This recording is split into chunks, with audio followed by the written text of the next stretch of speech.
Abba al-Sadiq, la prochaine question que nous avons reçue très fréquemment concerne les miracles.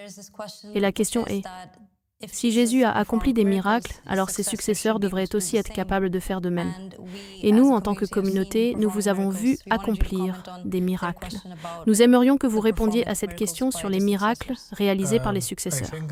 Je pense que les miracles ne sont pas un moyen de discerner si quelqu'un est désigné par Dieu ou non.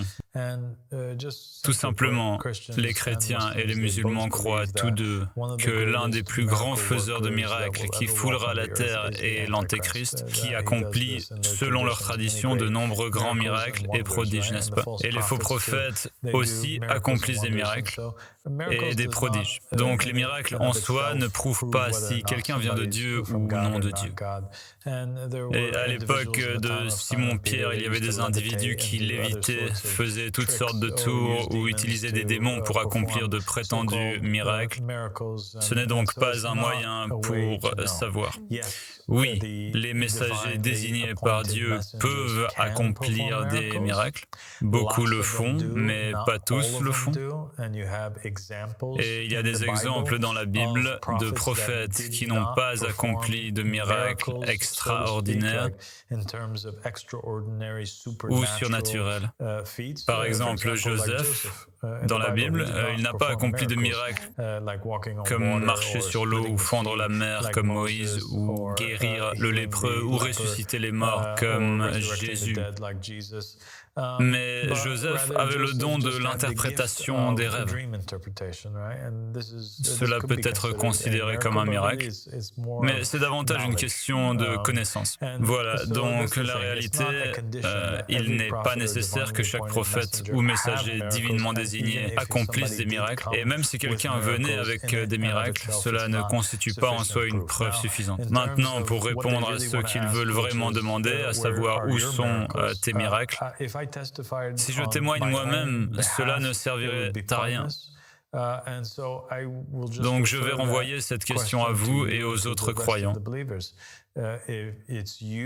C'est vous, les frères et sœurs de notre foi et de notre assemblée, qui avez témoigné avoir vu des dizaines de miracles en ma présence.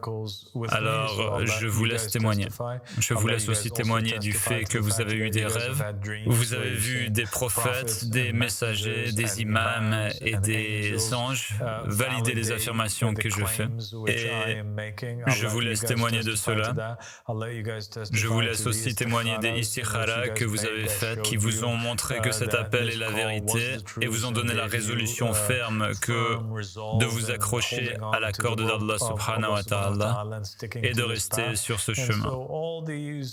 Donc tous ces moyens pour vérifier si l'appel est véridique ou non, en dehors de la loi de reconnaissance du Hujjah, je vous laisse en témoigner. Et c'est à eux de croire ou non. Quant à moi, je ne pense pas qu'ils doivent croire.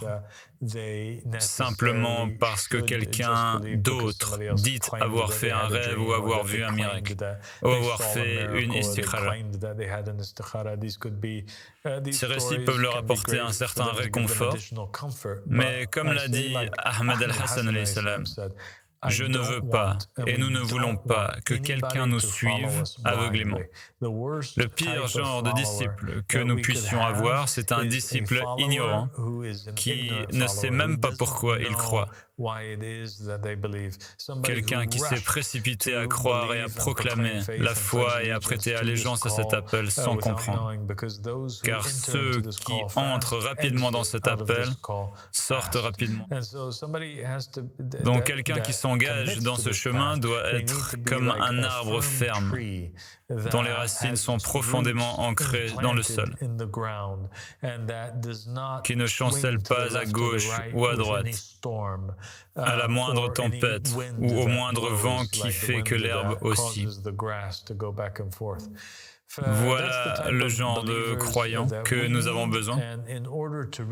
Et pour atteindre ce niveau de certitude, ils doivent faire des recherches et ils doivent se demander Est-ce que c'est logique? Ce que je dis est-il véridique ou contient-il des mensonges? S'ils sentent qu'il y a des mensonges, alors ils ne devraient pas y croire. Ils devraient poursuivre leur esprit de discernement et passer à la prochaine vidéo ou faire ce qu'ils doivent faire. Mais s'ils trouvent que je ne mens pas,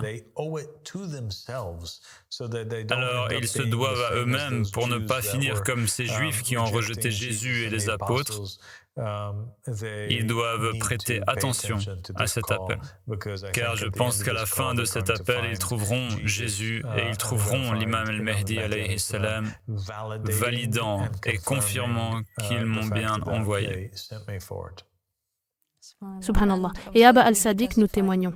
Nous témoignons avoir vu les plus grands miracles dans ce parcours avec vous, au fil de toutes ces années passées à vos côtés. C'est tout ce que nous avons vu. God bless you, Ali.